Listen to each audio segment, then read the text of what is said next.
श्री स्वामी समर्थ. नमस्कार, मी नंदिनी माझ्या यूट्यूब चॅनलवर तुमचं खूप मनापासून स्वागत करत आहे.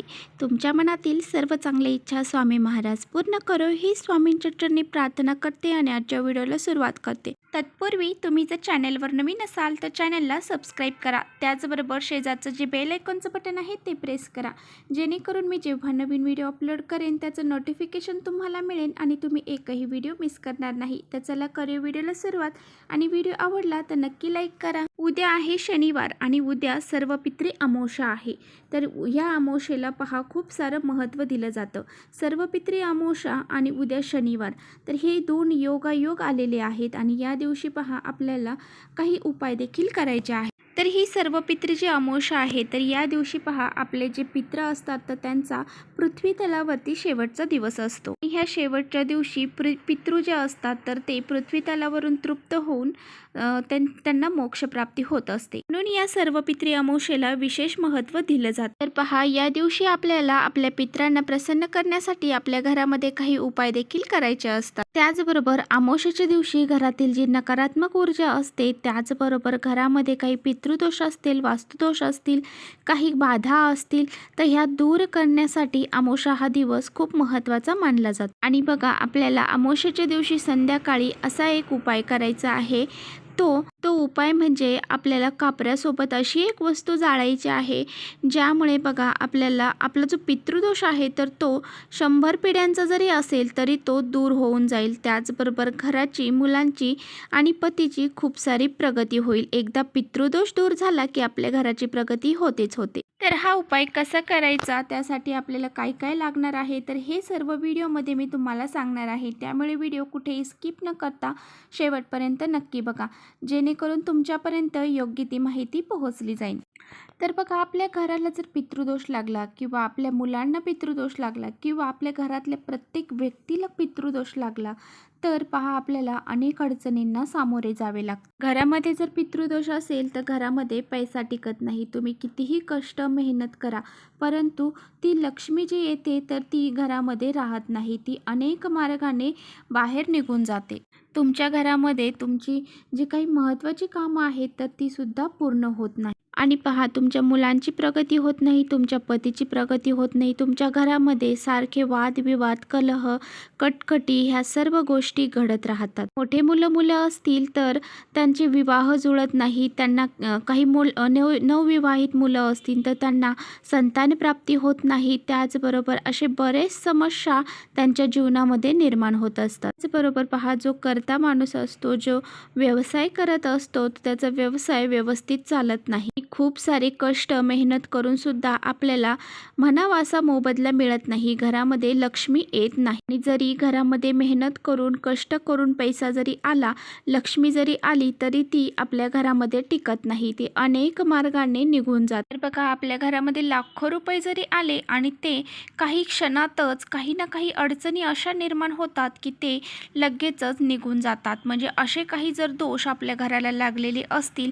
तर पहा आपल्याला हा उपाय नक्की करायचा आहे. त्या घरातील व्यक्तींना जर पितृदोष लागलेला असेल तर हा जो दिवस आहे अमावस्या, तर हा दिवस घरातील जो पितृदोष आहे तो दूर करण्यासाठी अत्यंत महत्त्वाचा मानला जातो. त्याचबरोबर सर्वपित्री अमावस्या असेल तर हा दिवस तर खूप महत्त्वाचा जर तुमच्या घराची प्रगती होत नाही, मुलांची होत नाही, त्याचबरोबर पतीला कोणत्याही कामामध्ये यश मिळत नाही, तर तुम्ही आवर्जून हा उपाय नक्की करा. पहा हा उपाय कसा करायचा आहे, तर आपल्याला यासाठी 4 कापरांच्या वड्या लागणार आहेत. तर पहा आपल्याकडे जर भीमसेनी कापूर असेल तर तोच घ्या, कारण घरातील नकारात्मकता दूर करण्यासाठी भीमसेनी कापूर खूप महत्त्वाचा मानला जातो.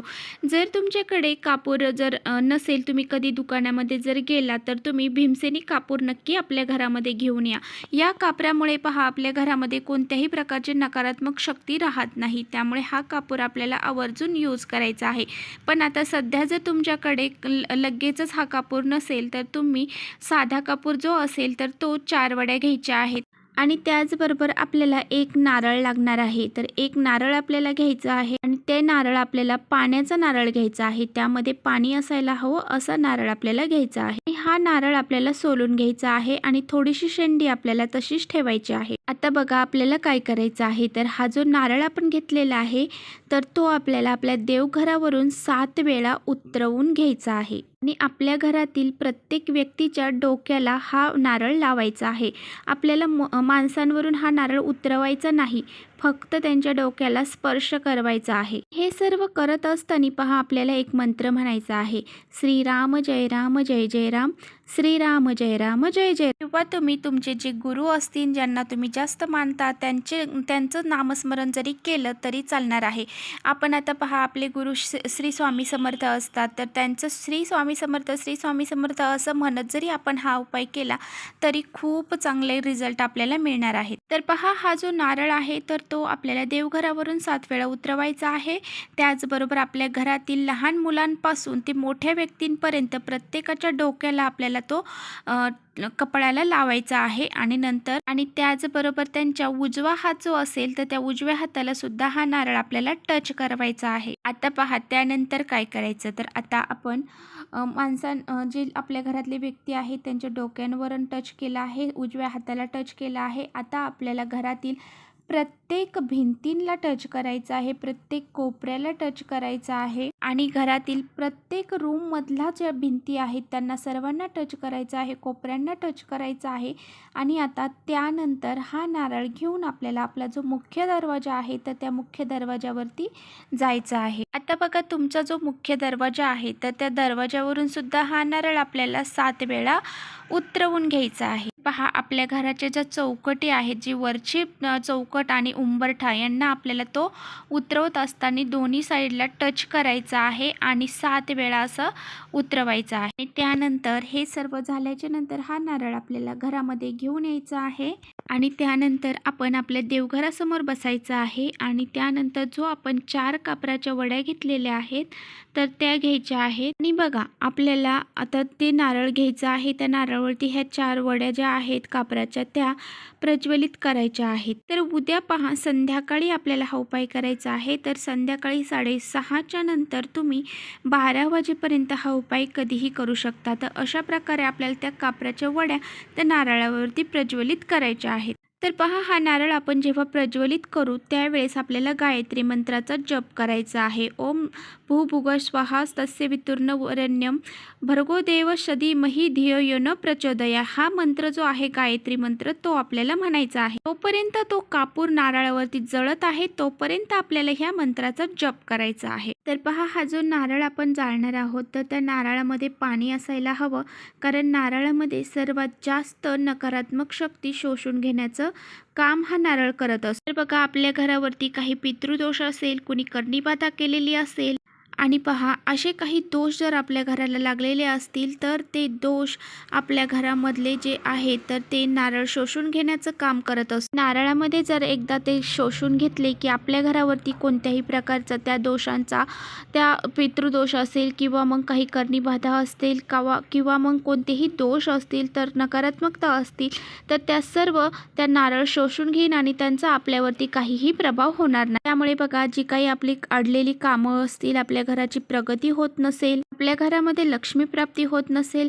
तर अशा ज्या काही समस्या असतील तर त्या सर्व समस्या आपल्या नक्कीच दूर होतील. तर पहा आता हा जो नारळ आहे तर ह्यावरती आपण ज्यावेळेस त्या कापराच्या वड्या जाळणार आहोत त्यानंतर त्या जाळल्याच्या नंतर तो पूर्ण जळून विझल्याच्या नंतर आपल्याला तो जो नारळ आहे तर तो आपल्याला आपल्या घराच्या बाहेर नेऊन ठेवायचा आहे. अशा ठिकाणी ठेवायचा आहे ज्या ठिकाणी कुणाचीही त्यावरती नजर पडणार नाही. किंवा मग तुम्ही जर फ्लॅटमध्ये राहत असताल तर तुम्ही तुमच्या बाल्कनीमध्ये सुद्धा तो ठेवायचा आहे. तर पहा जर तुम्हाला तो नारळ दुसऱ्या दिवशी उठल्याच्या नंतर तो पहिल्यांदा आपल्याला वाहत्या पाण्यामध्ये विसर्जित करायचा आहे. तर बघा जर तुम्हाला त्याच दिवशी विसर्जन करता येत असेल तर त्याच दिवशी करा, पण एवढ्या रात्री तुम्ही कुठे वाहत्या पाण्यामध्ये नेऊन सोडणार. त्यामुळे तुम्ही जर दुसऱ्या दिवशी हा नारळ आपल्या वाहत्या पाण्यामध्ये विसर्जन करू शकता.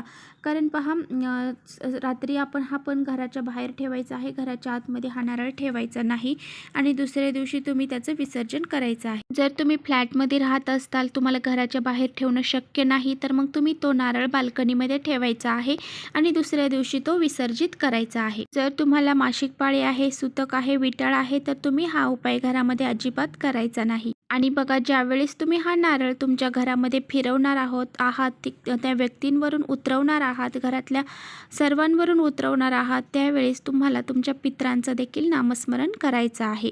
अशा प्रकारे हा उपाय आपल्याला करायचा आहे. तर पहा, इथेच थांबवते माझा व्हिडिओ आवडला असेल तर नक्की लाईक करा. चॅनलवर नवीन असाल तर चॅनलला सबस्क्राईब करा. परत भेटूया अशा छानशा व्हिडिओसोबत. तोपर्यंत श्री स्वामी समर्थ.